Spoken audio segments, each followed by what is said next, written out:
Hello guys, you're all welcome back to my YouTube channel and my Facebook page. My name is Vincent Amara and today I have a special guest. His name is Emirhan. I will allow him to introduce himself. But today we will be talking about the Turkish custom. Everything about Turkish culture. Although we may not cover everything, but we will go so deep today. So I want you to watch this video until the end so you can learn something new from Turkish culture. So, Emirhan. Okay, thank you. My name is Emirhan Angishi and I'm an English teacher, and I really thank Vincent to invite me and shoot a video. Thank you. You're welcome, bro. Actually, I wanted to invite lots of friends over this very topic, but I felt I should allow only him to come so we can discuss about this. Now, let's start about Turkish custom. In your view, do you think Turkish custom is the best in the world, or to you? Yeah, actually, but it is a hard question because I'm a Turkish man. Yeah. And for me, I think it is the best culture in the world. Okay. But yes, there is some missing part, I think. And actually, we're going to talk about it. Okay. All right. The first thing I want to start with is the wedding. Okay. I know so many guys out there, they are thinking about Turkish girls, getting married to Turkish girls. I mean, Yeah. foreigners, you know. So, do you think it is easy for a foreigner to get married to a Turkish person? Have you ever seen a foreigner getting married to a Turkish girl? Actually, I haven't remembered now, but maybe, but it's really hard to get married a Turkish girl with a foreigner.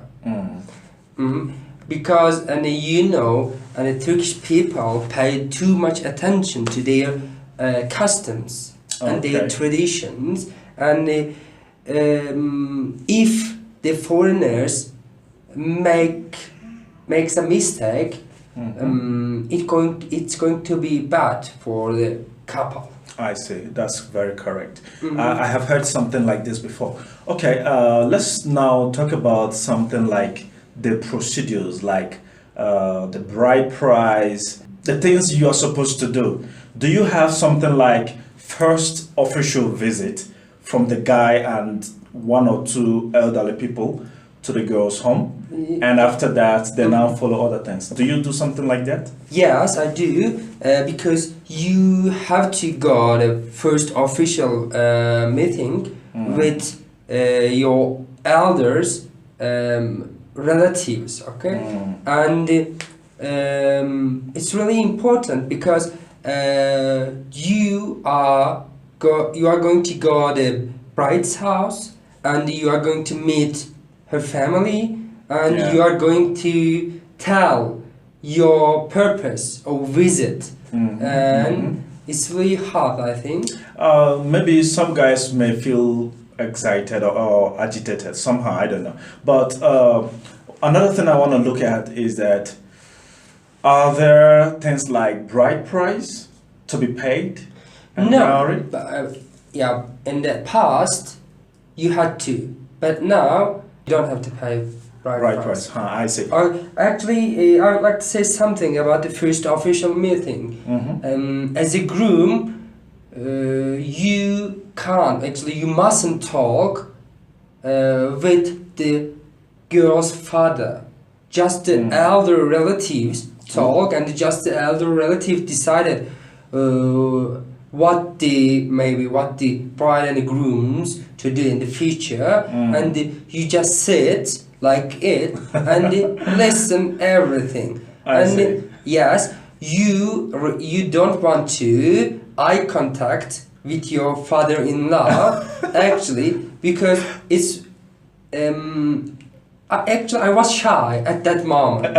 For really? You when you did yours. I was really shy. Just look at the carpet. What an interesting carpet, and the elders relatives talking about the wedding or the ceremony and the engagement ceremony.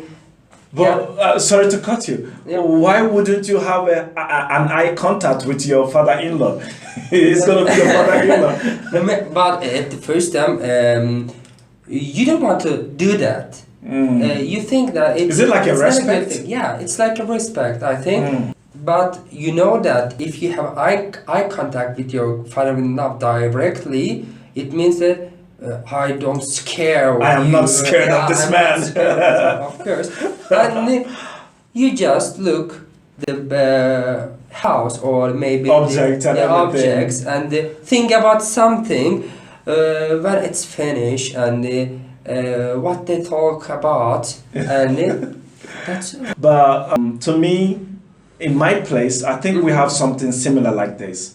The groom wouldn't say anything. That official visit, Oh, really? you would just be looking at them. But you can have an eye contact. It's not a problem, you know. So after that, do you guys do something like traditional marriage, and then you go to the mosque to have a wedding, or you don't do anything traditional? Actually, we just have a wedding ceremony and that's all. And then bride and grooms go to their house. That's all. I heard about something like nikah. Nikah. Yeah. Is it Yeah, it's something official. official, Yeah. like the law? You Yes. sign. Yes, you sign a for example, you sign a paper, and the government Will Yeah. take record. take record, and you are going to be couple I as see. official. And so these days they don't pay bride price. You mean? Yes, But you don't have to pay. but there are lots of things you have to buy for the girl. I think Of course. you buy dowry. Sorry, you buy gold. You buy clothes and Gifts. gifts. Yeah, for example, I would like to say something interesting, and you know that we have Bayrams, and you know Bayrams? But that's like a festival. Yeah, holiday? religious Religious festival, Bayram. yeah, Yeah. a religious Bayram, and in the religious festivals, you have to bring a gift to your bride if you are engaged. Oh, if you are engaged, you must bring a gift. Yeah, What kind of gifts do you guys bring? maybe a gold, Wow. maybe a clothes. I And, see. Another thing I wanted to ask, I have seen some videos and photos of, I think the bride will take Turkish coffee, add salt inside, Yeah. and then they give it to the groom to drink. Actually, the worst thing I taste in my life it's really hard. And in the first official meeting, and the bride's family, actually the brides, serve you Turkish coffee. Actually, serve all the guests Turkish coffee, and but there is one special Turkish coffee in it For the groom. For the grooms, yes. And it has a special cup, or it has a special table, And tray. yes, it's it Glass has a tray. special glass tray, and you know that actually you don't know what it's in it. It can be everything except for Turkish coffee. Yeah, but generally, brides put salt in it. Okay, to actually to measure the groom's respect to her. For example, while you were drinking Turkish coffee as a groom, brides will watch you. And if your faces change, it means that grooms doesn't have respect to me. I see. The bride thinks like it. I see. I would like to talk about the engagement in your country. Engagement. Yeah, that's true. Engagement in my country, we don't really do a special ceremony to show engagement, but we only do like traditional marriage, in the southern part of Nigeria, we do traditional marriage, and we equally go to the church, and we do white wedding, which we call church wedding. All right, these are the two things we do: traditional and church wedding. But in the northern part of Nigeria, they equally do traditional, paying the bride price, and after that, they now go to the mosque to complete everything. That's how we do it in Nigeria. But there's no special celebration for engagement day. Here in Turkey, I've gone to engagement party, and it's really bogus. It's so expensive. I don't know. They pay a lot of money to do this. There are too much detail. There are too many details in it, I think. And actually, I had an engagement ceremony. Yeah, I saw it. Yeah, and in Turkey, for example, as a groom, you can't decide an engagement ceremony. Engagement ceremony belongs to the bride. Okay, for example, your father-in-law calls you and you go, and he said that we are planning to make engagement ceremony, and you said just okay, we are going to do it at that place. You say okay, it doesn't matter for me, and we are going to do that. Okay. You just accept everything. You just you have to accept everything. But when we come to the wedding ceremony, and at that point, the brides don't decide anything. Wow. As a groom, you can plan your wedding. And in the engagement ceremony, and sometimes if you do your engagement ceremony in an engagement hall, you have to bring some gold to the bride. Wow. And actually you have also rings, right? Engagement rings.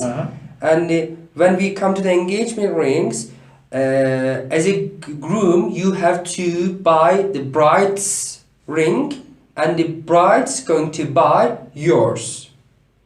During the engagement. Ceremony. What about in wedding? Is it the guy that will buy everything? Both yes, the bride and groom. But in the past, the Turkish people divide everything in two. For example, as a groom, you have to buy dining room. You have to buy properties in the dining room. Yeah, properties in the dining room, and you have to buy golds, and you have to do your own wedding ceremony. Sorry to cut you. There is something I just remembered. Here I've seen when two couples are about to get married, the guy, the groom, he will sell off all his properties and they will buy new properties. Everything has to be new. The bed, the furniture, fridge, everything has to be new. Washing machine, dishwashers, everything should be new. What? That's so...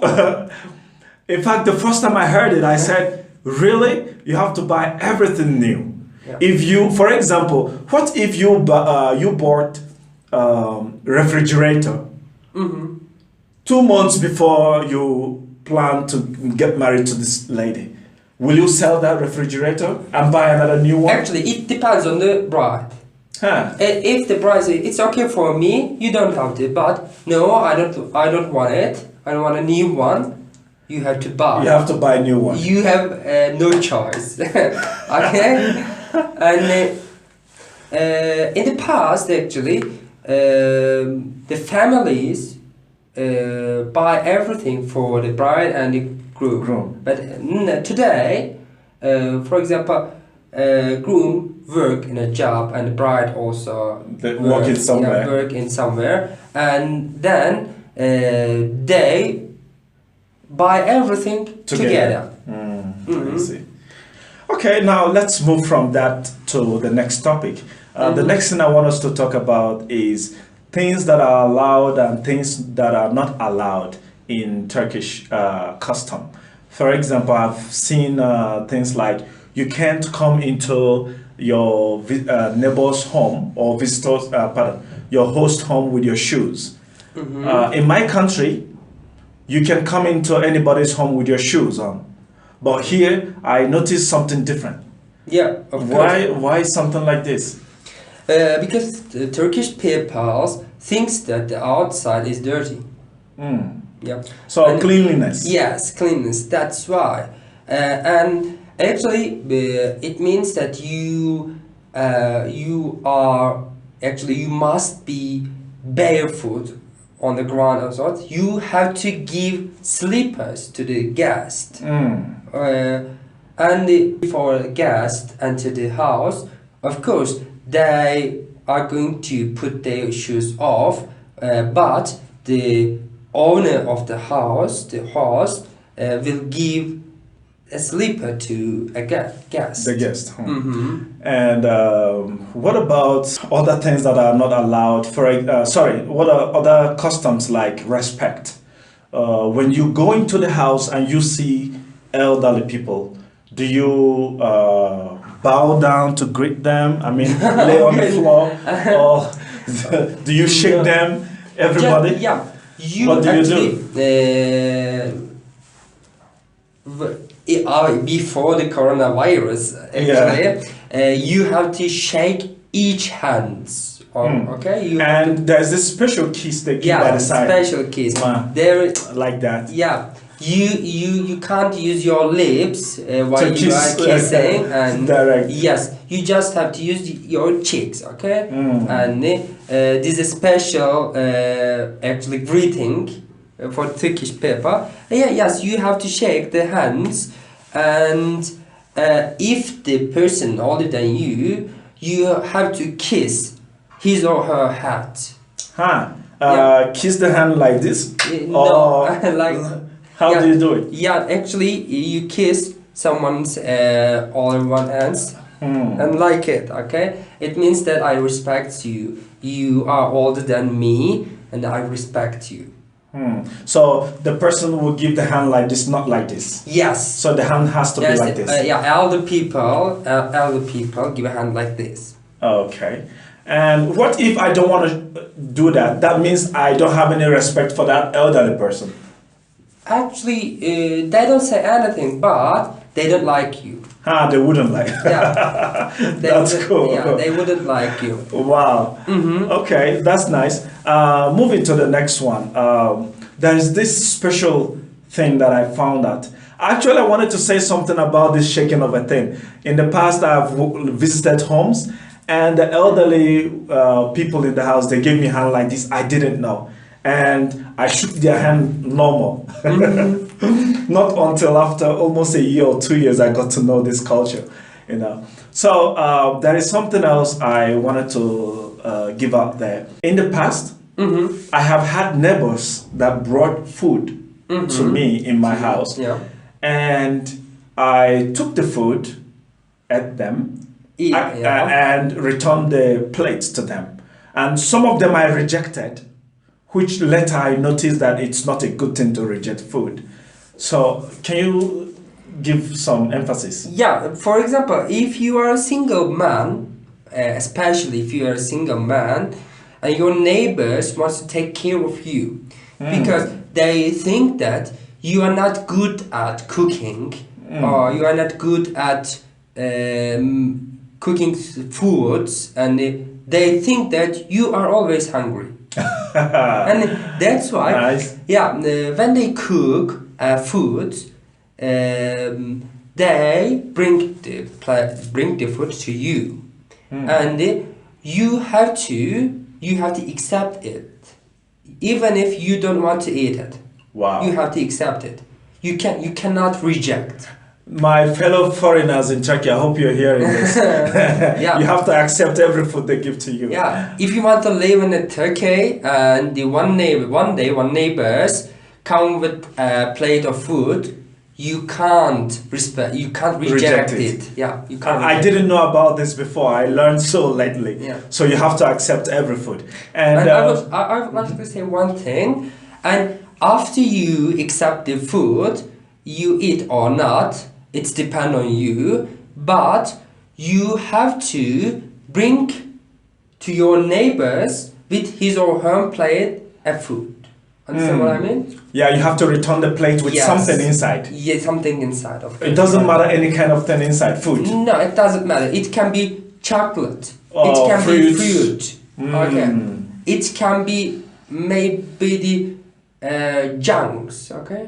Wow. It doesn't matter. Actually, I didn't know about this in the past. I equally learned this so new, and I am so impressed with it. One more thing I wanted you to say, there is something about the guest. When you are a guest in someone's home, Yeah. are you allowed to move around in the house? Of course not. For example, there is a special room for the guest in the Turkish house. It's like a dining room. Smaller than the living Not room? actually. The biggest room in a house using for the dining room for the guest. Ah, okay. Yep.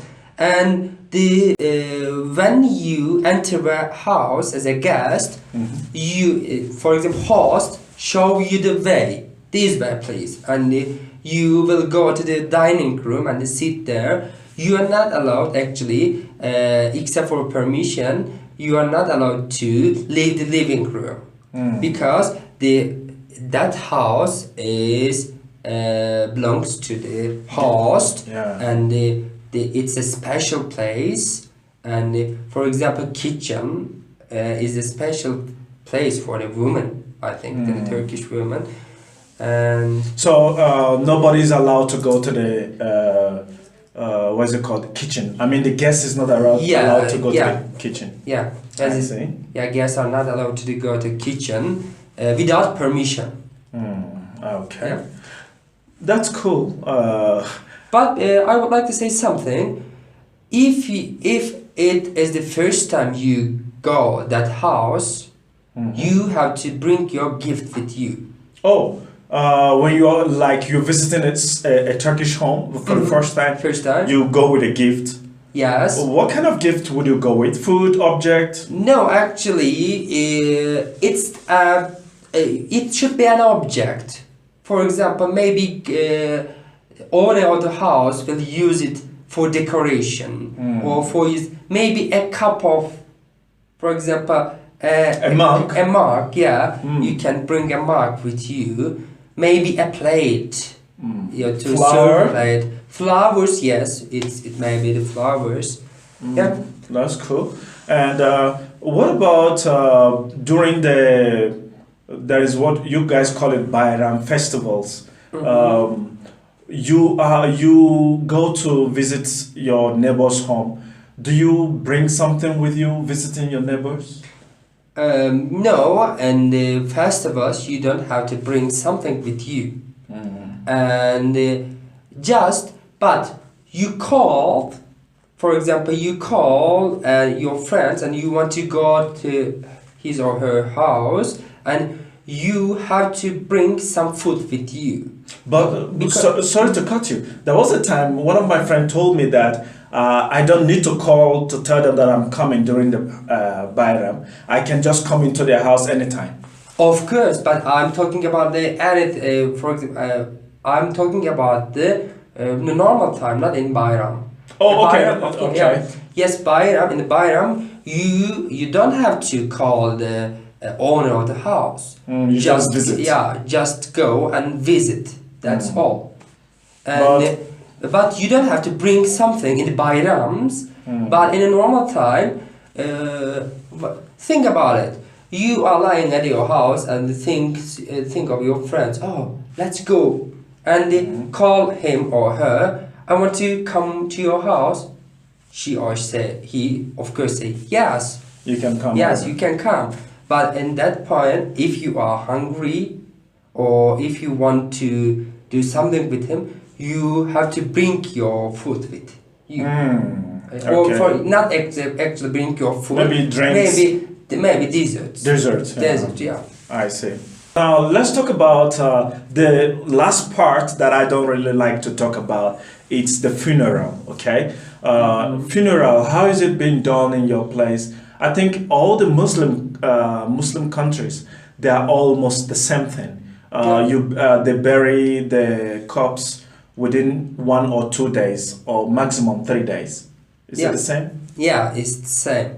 Actually, maybe our elders advise us, you have to bury that person in the same day. Same day. Yeah. The best time is the same day. The best time is the same day. Oh, okay. Yeah. And what about visiting? Do people visit the homes of them? Yeah. For example, let's think about it. We have a funeral, and the visitors come, and I don't have to. In a normal time, when an elder enter your room, you have to stand up. Stand up. Or take A bow. Yeah. To respect. Take a bow to respect. But in the funeral ceremony, you don't have to show any respects to elders or anyone else. Okay, for example, you can't talk. Actually, you can't do chit chat. Yeah, in the funerals, for example, how life is going. All those things. How about the children? Yeah. You can't talk about except for the purpose of yeah. that very thing. Yeah. Funeral. Yeah. And as a host, you don't have to greet the visitors, and you don't have to say farewell, or you mustn't say the welcome to the visitors. Just you sit there, and visitors come and they says in Turkish, Allah rahmet eylesin, or başınız sağ olsun, and they says expression like that, and they sits a chair, and they sitting, then greeting with his or they nod their head and yeah. Facial expression. Yes, your facial expression, like you can't stand like it. Yeah, because it's a funeral. What about crying? Because back in my country, when there is a person that dies, the wife of that person or family members, they cry a lot, and when you cry, it shows that you are in pain, and you are even showing respect. If you don't cry, people will look at you that you are happy that this person died, so you have to cry. Is it in the funeral? Is it the same like this in your place? Actually, in the Turkish customs, I mean, ladies and the gentlemen sit different rooms in the funerals, and for example, you lost your mother or you lost your father, you can cry, but not too much. Turkish people thinks that it's not a good thing, too much crying in a funeral. I see. Yeah. You can imagine we have opposite words. Yeah. But ladies cry a lot. Okay, all right, that's cool. And finally, I don't know if there is any other custom that I am forgetting. All right, I think that will be enough. We already have a lengthy video right now. So guys, I'm gonna stop here. I don't want to bore him with too much questions. Yeah. So you can drop any comment you want down there. So I believe you have learned something new from Turkish Custom. Okay guys, thank you so much for watching this video up until now. Thank you. I want to remind you, please subscribe to my channel, okay? And share this video with your friends and family members, and give a thumbs up to us, okay? Thank you so much. I still want to thank him for making our time to to come for this very video. He has a very tight schedule, and he accepted to come. Thank you so much. I really thank you to you. And if you have any question about the Turkish customs or the traditional, you can comment, and we will try to answer with Vince. Maybe if if there is need, we can make another one. Okay. So see you guys in my next video. Bye for now. See you. Bye. Yeah.